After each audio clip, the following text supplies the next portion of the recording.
here in the city of Chicago are reeling from the loss of loved ones due to senseless gun violence.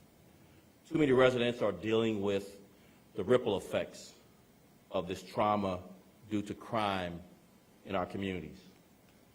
And Chicago Police Department, too, continues to grieve the loss of our officers and the serious injuries of our officers. And in fact, on Christmas Eve, 2 Chicago police officers observed pod camera video of 2 men brandishing weapons in the community.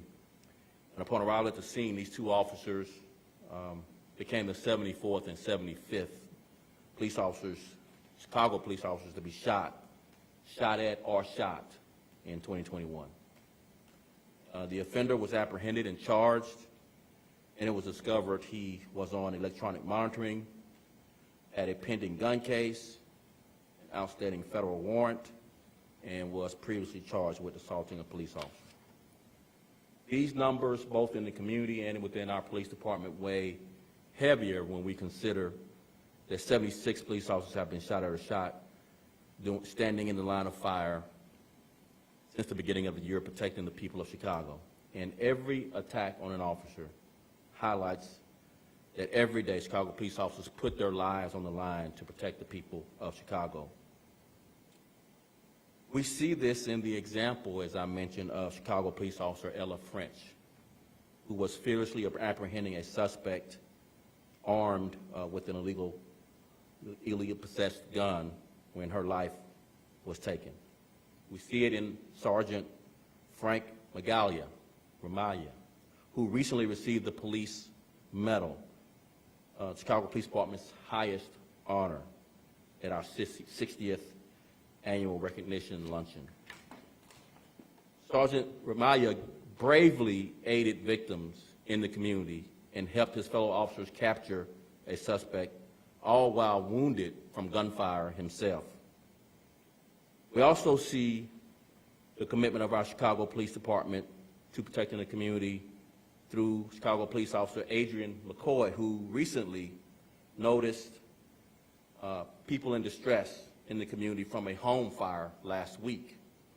He ran into a burning house to save a man. He put himself in harm's way to save another in a moment's notice. Officer French's sacrifice, Officer McCoy's heroism, and Sergeant Ramaya's selfless actions under pressure demonstrate how no day is the same for law enforcement. Their actions are a reminder that no matter the task, no matter the risk, Chicago police officers dedicate themselves to do the most good for the people of this great city. Every hour of every shift of every day, officers do an incredible job, and I want to thank them for their service. While the average person runs from danger, the men and women of the Chicago Police Department run toward danger. There's never been a tougher time to be a police officer in this country's history right now, and I know our officers will continue to face the challenges both on and off duty. That's why we continue to invest in officer wellness. In addition to the 11 clinicians we've expanded this year, we will further expand to 22 clinicians for every police district for our officers' wellness. And as we see senseless crimes and gun violence across our city, we must remain vigilant in working together to stop it. Here are some examples of that vigilance. The Chicago Police Department has cleared 392 homicides this year. That's the most cases cleared in 19 years. We will end this year with a homicide clearance rate of nearly 50%, 49.4% as of today. In addition, Chicago police officers took more than 12,034 guns off the streets of Chicago, to include 701 assault weapons taken off the street by Chicago police officers. That's nearly double the number of assault weapons seized from 2020. In addition, officers recovered 455 ghost guns. These are guns with no serial numbers or markings to identify them. That's a 71% increase from the 130 ghost guns collected just in 2020. The gun used to murder 71-year-old Wu Sing Si earlier this month was a ghost gun. Each gun recovered by a Chicago police officer is a potential deadly force encounter and a potential life saved. In addition to the guns recovered, Chicago police officers made 5,596 gun arrests. That's a 5% increase compared to last year. Because of the influx of guns in our city, we established the gun investigations team in the summer of 2021, which conducts long-term investigations to stop the pipeline of guns coming into Chicago. If we're able to stop the pipeline of these firearms from getting into the hands of dangerous people, we are able to stop more potentially deadly encounters from happening. CPD also seized $25 million in U.S. currency and almost $500 million in street value narcotics from street gangs and narcotics crews that drive violence in our city. Our Bureau of Counterterrorism has conducted multiple operations in an effort to stop criminal organizations which are driving violent crime in our neighborhoods through the illegal drug trade. In response to citywide carjackings, we created and expanded the Vehicular Hijacking Task Force at the beginning of this year.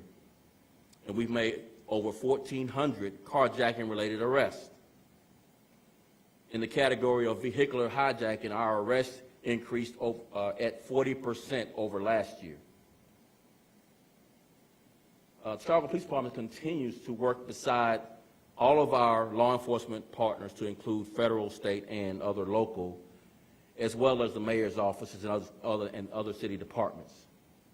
And we recognize that there are many factors that contribute to the decisions leading to crime and violence. So we remain committed to engaging diverse communities and organizations to reach our youth and others and identify comprehensive strategies for reducing violence in our neighborhoods. This year, we expanded our neighborhood policing initiative to 10 districts. This program, the Neighborhood Policing Initiative, aims to build relationships and trust within the communities we serve.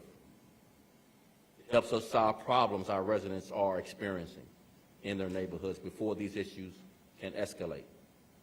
We've also expanded the narcotics arrest diversion program to all 22 of our police districts. Our diversion program, our narcotics arrest diversion program, is the largest diversion program of its kind in the country and directs individuals struggling with substance abuse issues into treatment rather than the criminal justice system. We are doing the work required for true transformational reform. In the independent monitoring team's fourth semi-annual report released earlier this year, the IMT determined Chicago Police Department has some level of compliance in 266 paragraphs of the consent decree.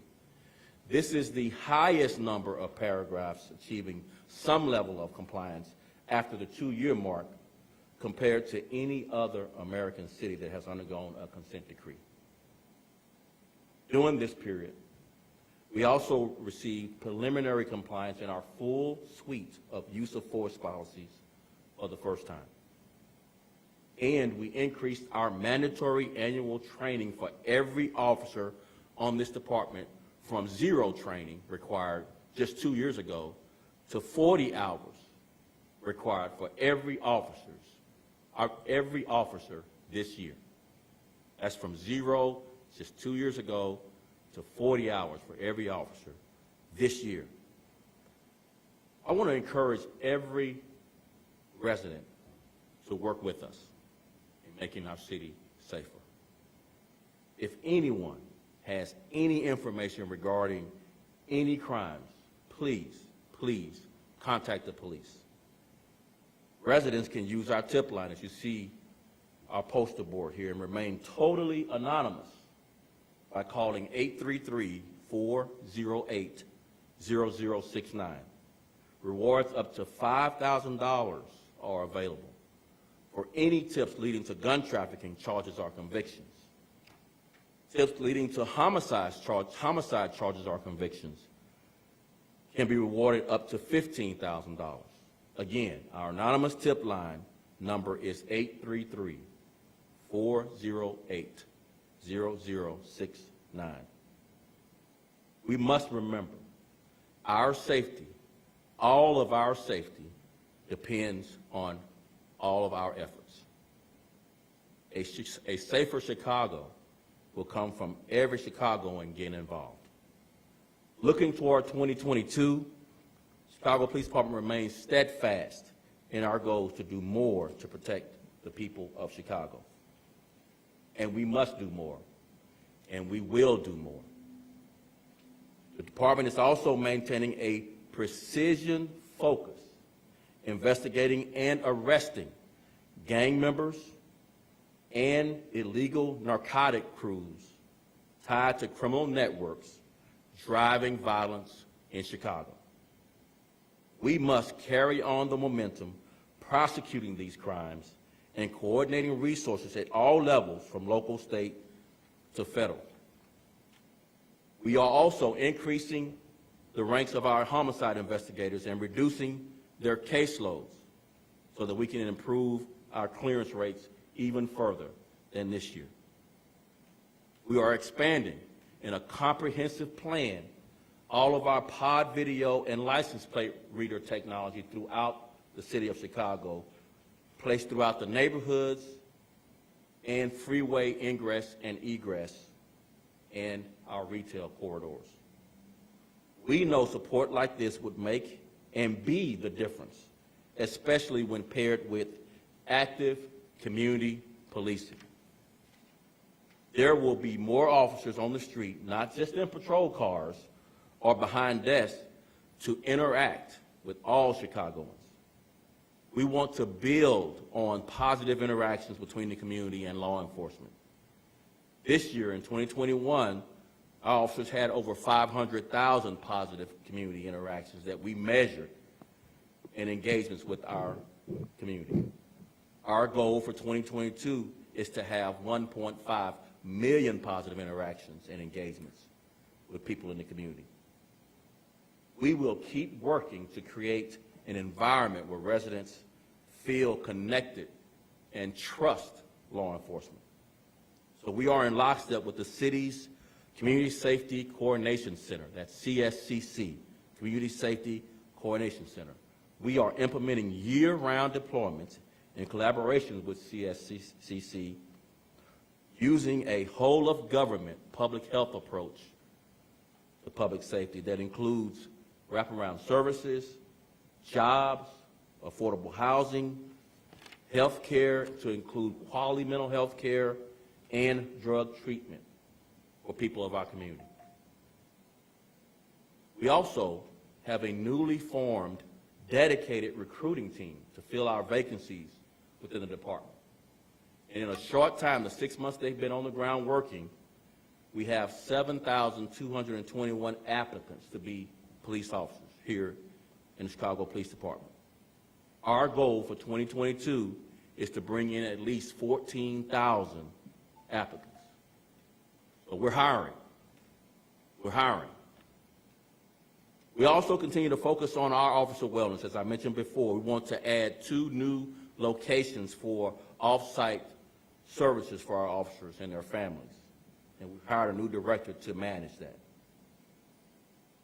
All of this together is the very foundation of continued, comprehensive, and involved transformational reform that will change our culture. And I'll close with just a few comments. Chicago Police Department is dedicated. We're committed to doing more As I mentioned earlier, we must do more to protect the people of Chicago.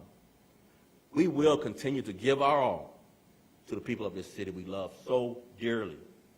We ask that everyone join us in this effort. Join us, because we can't do it alone. We need the community. We need the community's help to report what you see. We need you to be nosy neighbors, call 911, work with nonprofits, the faith community, and other stakeholders. Join or form a block club. Attend your police beat meetings. Coach, tutor, or mentor a young person. Everyone has a role to play in our public safety. Finally, the brave and courageous men and women of this fine Chicago Police Department has not and will not back down from the challenge of public safety in what is arguably the most difficult time to be the police. And we will do all we can to strive to make the city of Chicago safer every day and on every police shift. With that, I'll take a few questions. Madeline Buckley from the Tribune. How many homicide detectives are there now, and how many are you planning to add next year? We're right at 1,100. We're planning to add 1,300. We have promoted 100, so we're close. We'll do another round of promotions to detectives to get to that 1,300 number in Q1 of next year, in the first quarter of next year. Yes. Oh, let me follow up with this. So the goal is to be at the standard for case per detective to help us be able to improve our clearance rates beyond what is 50% now. So if we can get our case per detective to 3.5 cases per detective, we will be well on our way to the standard across the country of case per detective to help us manage what is a very, very challenging caseload. And what's the case per detective rate right now? We range between 5.5 right now, which is too high. Yes. Jamont Terry with CBS 2 News, Superintendent. You mentioned the amount of money, $25 million in cash, an estimated $500 million in drugs seized in value. It begs the question, have you been able to pinpoint, and maybe people in the community are wondering, are we seeing a spike due to what we saw years ago, gang activity, or do we have individual pockets of organized crime that has raised what we see in the city, this fight that you're dealing with? I think we have a combination of both. I think we do have a criminal network organization dealing drugs that's making the type of money that we're seizing and the type of amount of drug, street value drug that we're seizing as well. But we also have crews and smaller factions that are in conflict with each other over low-level drugs, likely, street corners, likely as well. So we have a combination strategy of dealing with both, but recounting the amounts that we're taking just speaks to the amount of money and really what causes a lot of the gun violence is the conflict around the amount of money these criminal networks make. And as it, just to piggyback, and as it relates to the homicides, are you finding that many, every homicide is horrific, but are you finding, or do you have stats that illustrate that the majority of the people who are falling victim to crime in the city, are they intended targets of these gang and organized crimes, or are we dealing with we know we have the tragic cases of children, but are the majority targeted individuals, or does the stats show that the majority of people that have been shot and killed in 2021 are in fact innocent bystanders? Our largest category of motive is gang conflict. And it just speaks to our efforts to focus with precision on those gang and narcotic criminal networks that drive this type of violence. And it has been our largest motive category for some time, so it's not a new increase, but we have to send a strong message to gang and narcotic criminal networks that the gun violence won't be tolerated, and which means we have to have significant serious consequences. We work with our state's attorney and our federal partners to ensure that those cases are brought forth. But we have a very aggressive goal of increasing and improving our case filings on these gang and criminal networks that drive our violence. Yes.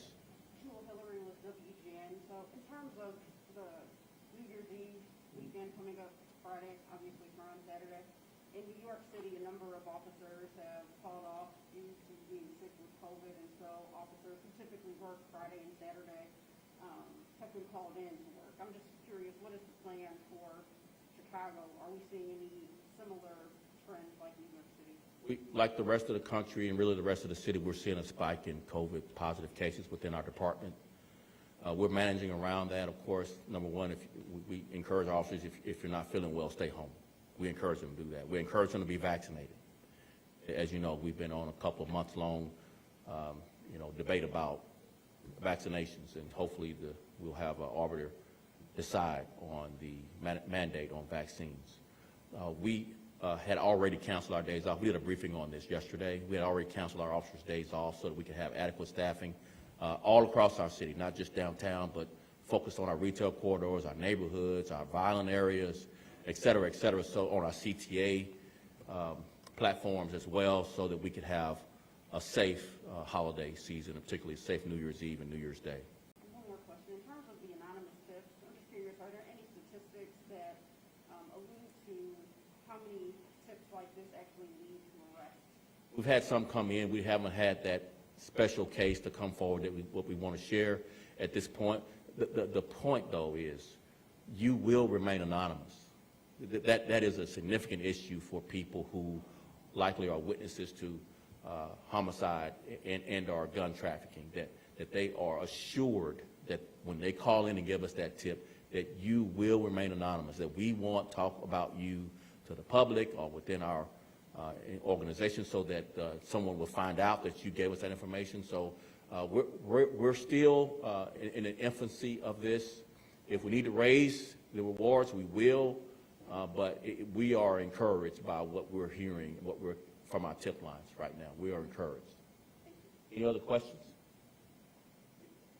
Let's just talk about the wellness aspect. I mean, it's been a tough year for anyone living in the city, but as you talk about expanding the wellness of your officers, the treatment that they need, what have you really heard from your officers, Superintendent, regarding the strains of this job during this year as they are continually going out there? Can you talk about that?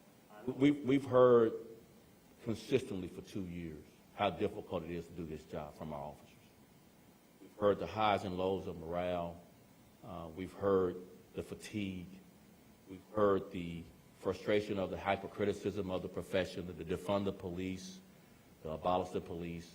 We've heard all of that. And yet, our officers this year, and it is one of the high point metrics that I'd like to share regarding what effects does that really have on them doing the job.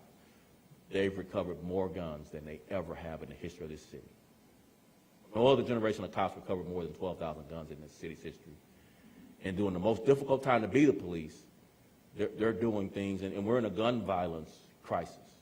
So taking guns off the street is the top line metric that we have to continue to focus on, and they have done an extraordinary job with the most dangerous thing to do is take a gun off a person who is carrying it illegally, likely has a violent criminal history. About 35% of our arrests for illegal gun possession have a violent criminal history. So this is a very dangerous thing to do, and they've done it better than they ever have this year.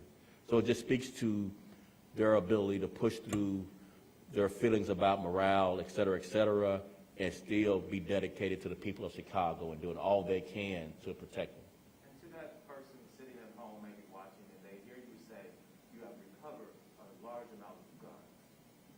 Always a naysayer that's going to say, well, you still feel as if the guns are recovered after the crime happened.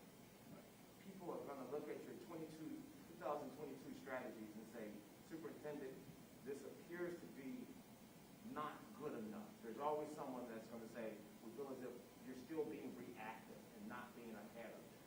What do you say to the Ms. Johnson on the block, the person who is simply fed up and feels as if you and your department are being reactive and not being proactive? How do you? We're being proactive.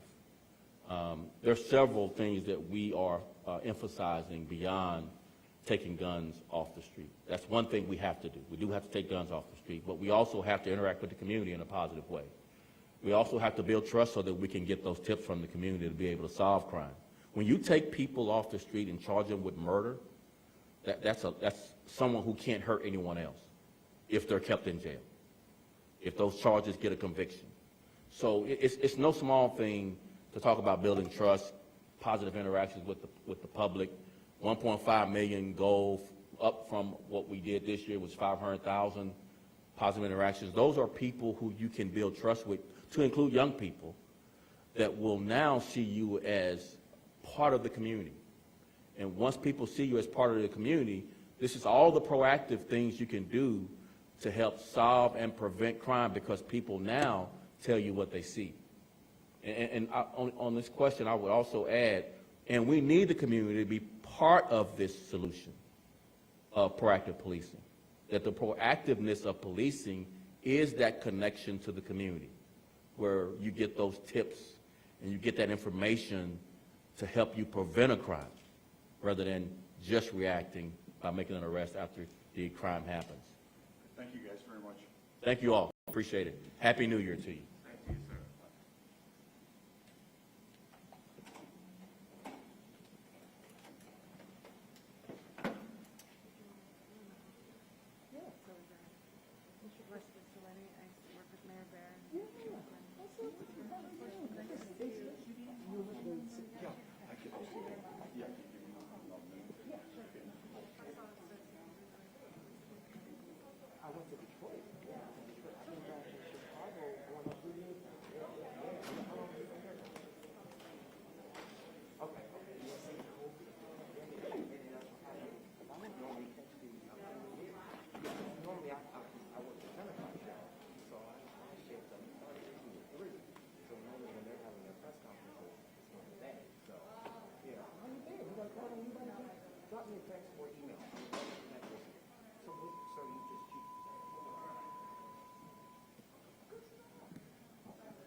You're looking for the number of shoot, I get it.